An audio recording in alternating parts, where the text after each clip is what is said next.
আম্মা জান হযরতে আমিনা বর্ণনা করে আমার গর্ভে যখন আখিরি জামানার নবী এসেছে আমি আমিনা দেখতে পেলাম কি যেন আমাকে বলে দিয়ে গেল কি যেন আমাকে সাবধান করে দিয়ে গেল ও বিবি আমিনা সাবধান হয়ে যাও তোমার গর্ভে আখিরি জামানার নবী এসে গিয়েছে খবরদার যেন বেয়াদবি না হয় খবরদার যেন বেয়াদবি না হয় আম্মা জান হযরতে আমিনা বলেন আমার গর্ভে যে সন্তান আছে আমি বিন্দু পরিমাণ অনুভব করতে পারতাম না বিন্দু পরিমাণ বুঝতে পারতাম না অন্যান্য মায়েদের গর্ভে যখন সন্তান আসে মায়েরা অনুভব করে মায়েদের রেহেমটা একটু উঁচু হয়ে যায় মায়েদের পেটটা একটু উঁচু হয়ে যায় না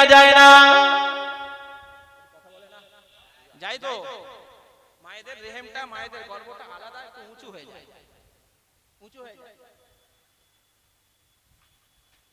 আমাদের নবী আলাদা দেখে আম্মা জান হযরতে আমিনা বর্ণনা করেন আল্লাহ নবী যতদিন আমার গর্ভে ছিলেন আমি আমিনা আমার গর্ভটা বিন্দু পরিমাণ উঁচু হয় না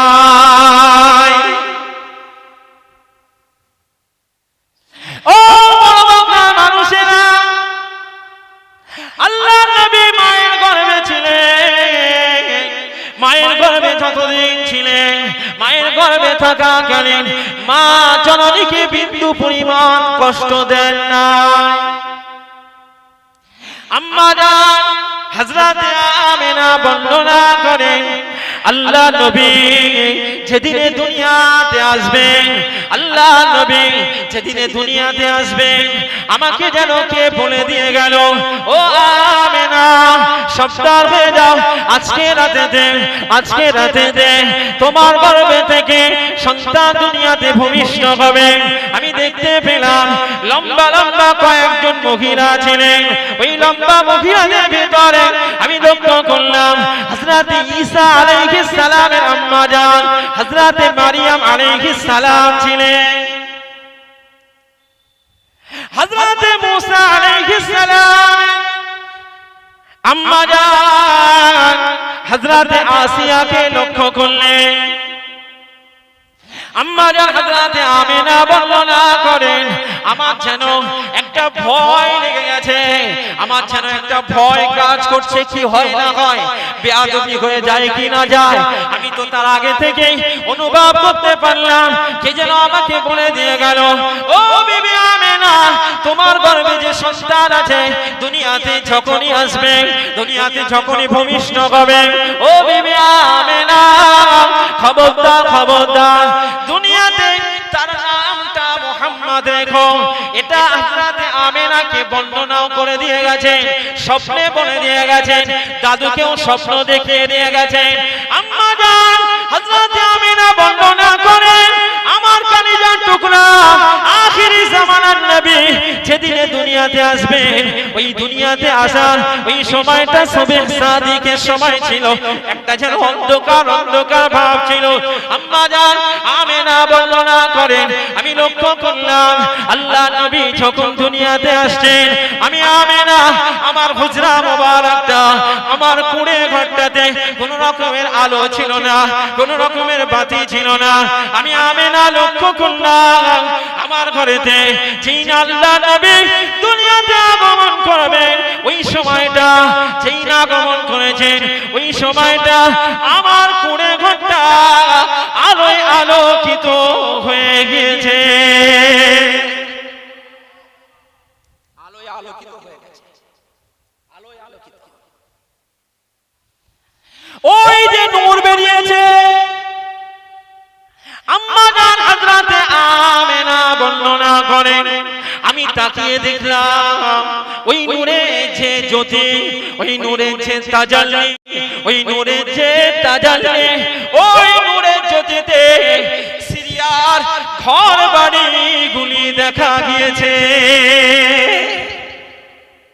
সিরিয়ার ঘর বাড়ি দেখা গেছে সিরিয়ার ঘর বাড়ি দেখা গেছে নবীর আগমনে নবীর নূরে নবী তাহলে আমাদের মতো একটু কথা বলেন নবী আমাদের মতো নয় যিনি বলছে তানার মতো নয় নবী আলাদা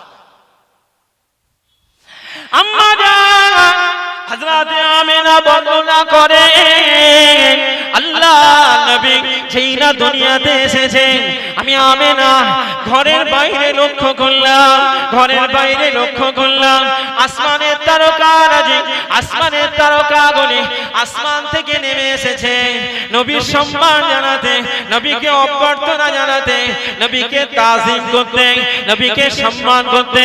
আমি আমিনা দেখলাম আসমানের তারকাগুলি আসমান থেকে এতটাই নিচে নেমে এসেছে যেন জমিনের সঙ্গে লেগে গেল বলে, জমিনের সঙ্গে লেগে গেল বলে আম্মা জান হযরতে আমিনা বলেন নবীর সম্মানার্থে আসমানের তারকারাজিগুলি আসমান থেকে নিচে নেমে এসে নবীকে গোলা দিয়ে দিয়ে নবীকে সম্মান জানিয়েছে। দোল খেতে লেগেছে আসমানের তারকা। আমার আপনার মতো জন্ম নাকি গো? দোল খাচ্ছে কার জন্য? কার জন্য? কার সম্মানে? নবী নিয়ামত না নিয়ামত নয়, শ্রেষ্ঠ নিয়ামত। দোল খেতে লেগেছে, দোল খেতে লেগেছে। কি নবী, কি নবী গো! নবীর জন্য দোল খাচ্ছে। আম্মা জান হযরতে আমিনা বলে ঠিক ওই সময় যে সময়টা আমার কলিজার টুকরা আখিরি জামানার নবী দুনিয়াতে আগমন করেছেন, দুনিয়াতে আগমন করেছেন, ঠিক ওই সময় যত মূর্তি ছিল, যত ঠাকুর ছিল, সমস্ত ঠাকুরের মাথাগুলি ভেঙে নুয়ে গিয়েছে। কাবার ভিতরে যে 360টি ছিল মূর্তি, ওই মূর্তির ঘাড়গুলো সব নিতে নেমে এসেছে।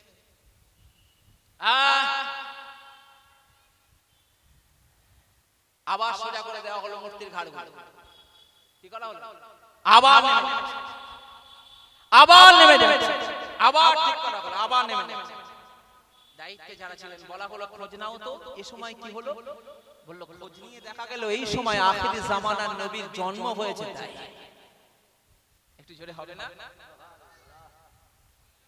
আম্মা জান হযরতে আমিনা বর্ণনা করেন আখিরি জামানার নবী আমার কলিজার টুকরা যখন দুনিয়াতে আগমন করেছেন, যেই না আগমন করেছেন আমি লক্ষ্য করলাম, যেই না আগমন করেছেন আমি লক্ষ্য করলাম ওই সময় বাদশা নওশেরওয়া সেই সময়ের বাদশা ছিলেন, ওই বাদশার সিংহাসন থেকে 14টি পাথর খসে পড়ে গিয়েছিলেন।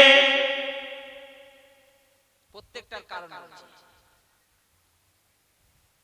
খসে পড়ে গেছে। শুধু তাই নয়, অগ্নি পূজারক যারা ছিলেন, আগুন পূজা যারা করতেন, ওই আগুন পূজারক যারা ছিলেন, ওই অগ্নি পূজারকদের 1000 বছরের জ্বালানো মাজুসীদের আগুন 1000 বছর ধরে জ্বালিয়ে রেখেছে। 1000 বছর ধরে জ্বালিয়ে রেখেছে আগুন।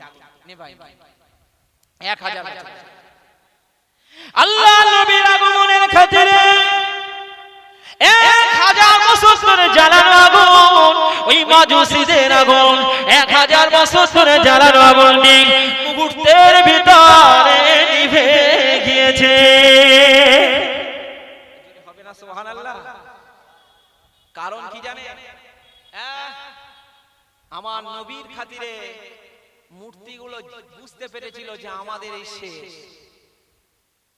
আমাদের শেষ, আমাদের আর বাড়তে হবে। নওশেরওয়া বাদশার সিংহাসন থেকে 14টি পাথর খসে পড়েছিল। কেন জানেন? পরবর্তীতে আরো 14 জন বাদশা হবেন, সব নবীর কাছে পরাস্ত হবে, ইসলামের কাছে পরাস্ত হবে, সব শেষ। তাই হয়েছে অগ্নি পূজারক মাজুসীদের 1000 বছর ধরে জ্বালানো আগুন নিভে গেছিল। কেন? ওর মাধ্যম দিয়ে, ওই আগুনের মাধ্যম দিয়ে, ওই যে 1000 বছর জ্বালানো আগুনটা আমার নবী পাকের খাতিরে, নবী পাকের খাতিরে আল্লাহ পাক জীবনের মতো মিটে গেছে। ওর আর বাড়ার ক্ষমতা নেই। এই জোরে হবে না সুবহানাল্লাহ? কার খাতিরে? নবীর খাতিরে। নবী নিয়ামত না নিয়ামত নয়? একটু মন খুলে বলেন নিয়ামত নেবে নিয়ামত। তাই জন্য তো নবীর জন্য মাহফিল করি। নবী আলাদা না এক, আমাদের মতো না, আলাদা আলাদা আলাদা। তাই তো যারাই করে না তারা কারা জানেন? যারা এই নবী দিবসের বিরোধিতা করেন, নবীর আগমনের বিরোধিতা করেন, তারা কে জানেন? একটু পরেই বলছি, একটু দরুদ শরীফ পড়েন। আল্লাহুম্মা সাল্লি আলা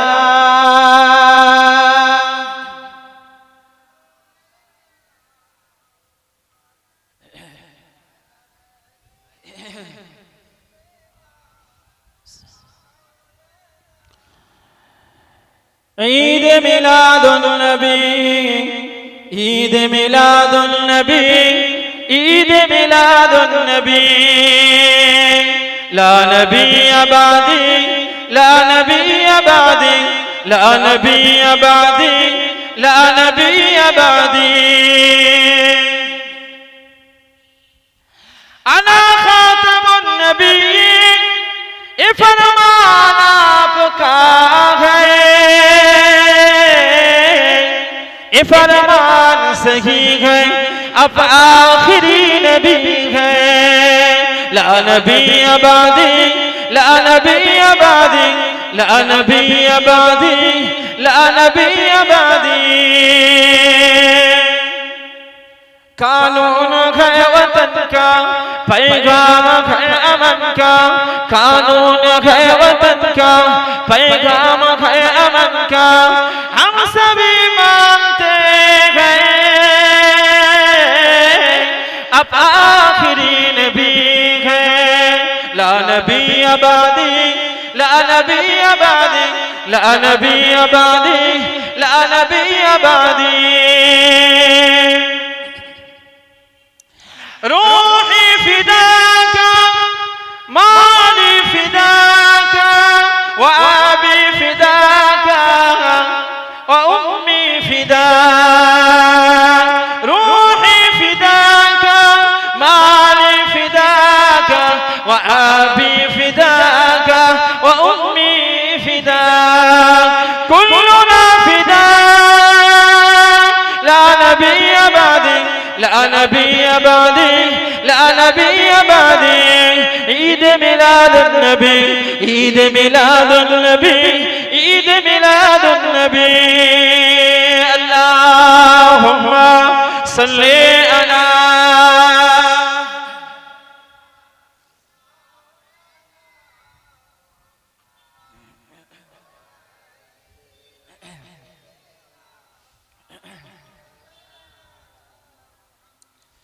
এই নবীর আগমনে আমরা খুশি না খুশি নয়? এই খুশি তো? হ্যাঁ, আমরা খুশি বলে মাহফিল করেছি, আমরা খুশি বলে মাহফিল করেছি। এবার শুনেন, কারা খুশি না তাদের দলে কারা জানেন? এই কথাটা শুনলে আপনার বুঝে এসে যাবে যে যারা নবীর আগমনে খুশি নয় তারা কাদের দলে, এবার আপনি বুঝতে পারবেন। ইবলিস শয়তান, ইবলিস শয়তান জীবনে 4 বার কেঁদেছে। এই কয়বার কেঁদেছে? উত্তর দিতে হবে। জীবনে 4 বার কেঁদেছে ইবলিস। ইবলিসের কান্নার সময় ছিল 4 বার। যখন তার উপরে লানাত হলো,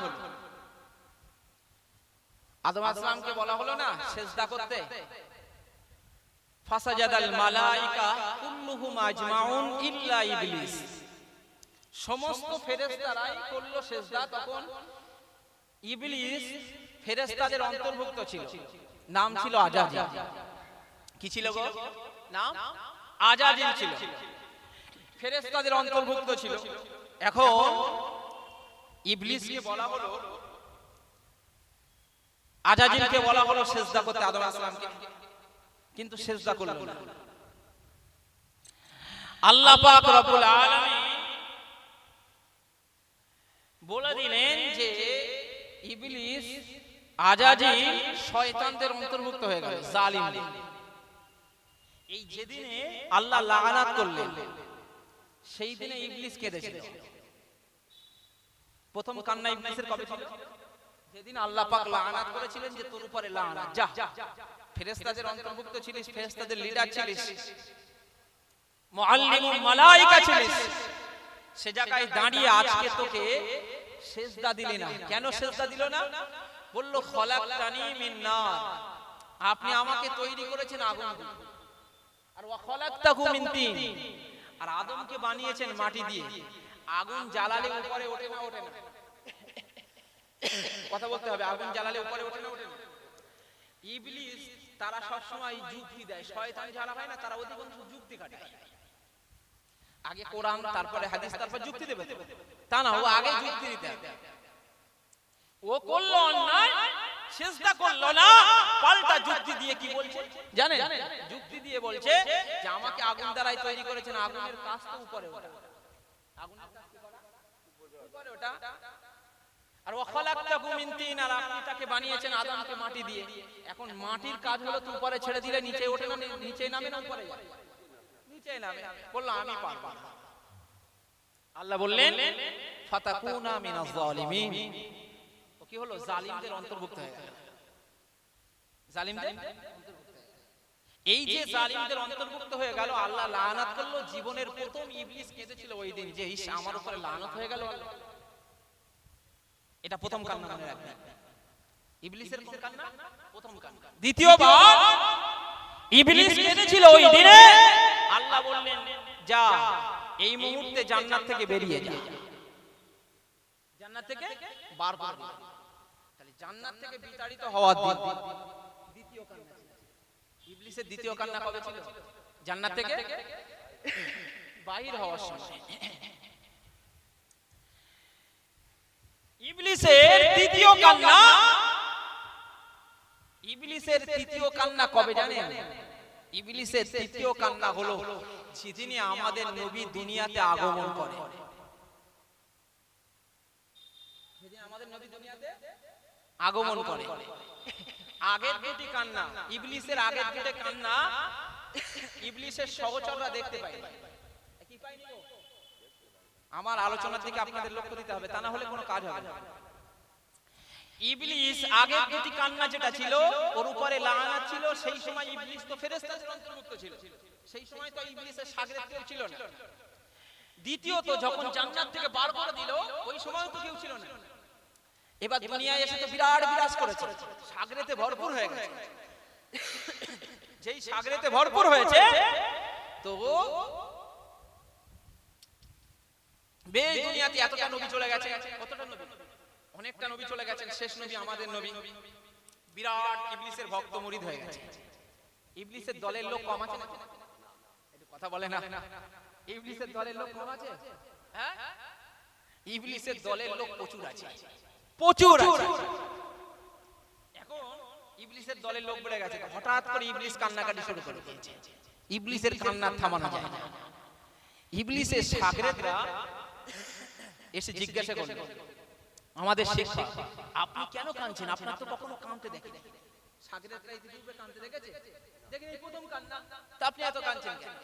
আপনার কান্নার কারণটা কি? ইবলিসের কান্না থামানো যায় না। ইবলিস এতটা কান্না কাঁদতে লেগেছে, ইবলিসের কান্না থামানো যায় না। ইবলিসের কান্না না থামানো গেলে শাগরেদরা জিজ্ঞাসা করলেন, ও আমাদের শিক্ষক, আপনি কেন কাঁদেন? আপনাকে কখনো কাঁদতে দেখি না, আপনি কেন কাঁদতে লেগেছেন? ইবলিস ওই সময় বলেছিলেন, ও আমার সহচরেরা, ও আমার সহচরেরা, আমার কান্নার কারণ অন্য কোন কারণে নয়। আমার কান্নার কারণ হলো আজকে দিনেতে এমন একটা শিশুর জন্ম হয়েছে যে শিশুটা আমাদের সমস্ত ভণ্ডামিটা বরবাদ করে দিয়ে দেবে। যে শিশুটা আমাদের সমস্ত খারাপিগুলিকে জনগণের কাছে তুলে দেবে, যে শিশুটা আমাদের সমস্ত খারাপি নোংরামিগুলি মানুষের কাছে প্রকাশ করে দেবে। আখির জামানার নবীর আবির্ভাব হয়ে গিয়েছে। আমি ইবলিস এই জন্য কাঁদছি, আমার রাজত্ব আর বেশি দিন তো থাকবে না, আমার রাজত্ব তো শেষ হয়ে যাবে। আমি দুঃখেতে, আমি আফসোসে কাঁদতে লেগেছি। পরামর্শ দাও, পরামর্শ দাও। কি কি পরামর্শ? বলল পরামর্শ এটাই, আমি কি করব, আমার আর ব্রেনে কাজ করে না। লিডারের মাঝে মাঝে লিডারদেরও কাজ হয় না মাথায়, কি করব আর মাথায় কাজ হয় না, এখন কি করা যাবে? তা বললো এখন এক কাজ করতে পারো, যাও তুমি ওই বাচ্চাটার কাছে চলে যাও, বাচ্চাটার কাছে গিয়ে আঘাত করে বাচ্চাটার ব্রেনটাকে, মস্তিষ্কটাকে বিকৃত করে দাও। দেখেছেন নবীকে মারার প্ল্যান চলছে, নবীকে মারার প্ল্যান চলছে গো। কে মারবে? ইবলিস। যাও বাচ্চাটার অঙ্গগুলিকে ক্ষতি করে দাও। ইবলিস বলল তাই তো, তোমাদের কথাটা আমার ব্রেনে লেগেছে। তোমার কথাটা কি লেগেছে? ব্রেনে লেগেছে। সোজা চলে এলেন নবীর কাছে। নবী তখন তো ছোট মাসুম, নবী ছোট বাচ্চা ছিলেন, নবীকে শোয়ানো আছে। ইবলিস শয়তান পাশে এসে দাঁড়িয়েছে, ইবলিস শয়তান পাশে এসে দাঁড়িয়েছে। নবীর ব্রেনটাকে, মস্তিষ্কটাকে বিকৃতি করে দেবে, পাগল বানিয়ে দেবে, নবীকে শেষ করে ফেলবে, নবীকে শেষ করে দেবে, অঙ্গগুলিকে ক্ষত করে দেবে। আরে পাগল করে দিলে কেউ ভালো মন্দ বুঝতে পারে? পাগলরা তো ভালো মন্দ বুঝতে পারে না, তাই পাগল করে দেবে। দেখেছেন কতটা প্ল্যান, প্ল্যান ইবলিসের প্ল্যান। আর আমার নবীর সম্মান আলাদা না আলাদা না? হ্যাঁ, হেফাজতের দায়িত্ব তো আল্লাহ, কার গো? আল্লাহর না? যেই না আঘাত করতে যাবেন এরকম চিন্তা ভাবনা তৈরি হয়ে গেছে, আল্লাহ পাক জিবরাইল বলে, ও জিবরাইল যাও হাবিবের কাছে এই মুহূর্তে চলে যাও, আমার নবীর কাছে এই মুহূর্তে চলে যাও। কেন? আমার নবীর কাছে এই মুহূর্তে চলে যাও এই কারণে আমার নবীকে ইবলিস মারার প্ল্যান করেছে, ইবলিস পাগল করে দেওয়ার প্ল্যান করেছে। যাও চলে যাও, এক্ষুনি যাও। হযরত জিবরাইল চলে এলেন, আল্লাহর নবীর পাশে এসে দাঁড়ালেন, ইবলিসের দিকে তাকিয়ে বললেন, ওরে ইবলিস কি ব্যাপার, ওরে ইবলিস কি ব্যাপার, আখিরি জামানার নবীকে পাগল বানাবে? যেই না ইবলিস আমার নবীর দিকে হাতটা বাড়ালো, আমার আপনার নবীর দিকে হাতটা বাড়ালো, হযরত জিবরাইলের আর সহ্য হলো না, হযরত জিবরাইল আসলামের আর তিনি সহ্য করতে পারলেন না, দিয়েছেন এক লাথি। ওই লাথিতে মক্কা থেকে নিয়ে সিরিয়ার আদনান শহরে গিয়ে পড়ে গিয়েছে। এই জোরে হবে না? সিরিয়ার ওই আদনান শহর কোথায়, কতটা জানেন? মক্কা থেকে নিয়ে 1600 কিলোমিটারের অধিক। বুঝতে পারেননি? দিয়েছে এক লাথি, ওই লাথিতে 1600 কিলোমিটার চলে গেছে। কে গো? ইবলিস মারার প্ল্যান করেছে। নবীর আগমনে তাহলে কেঁদেছে কে? কথা বলে না।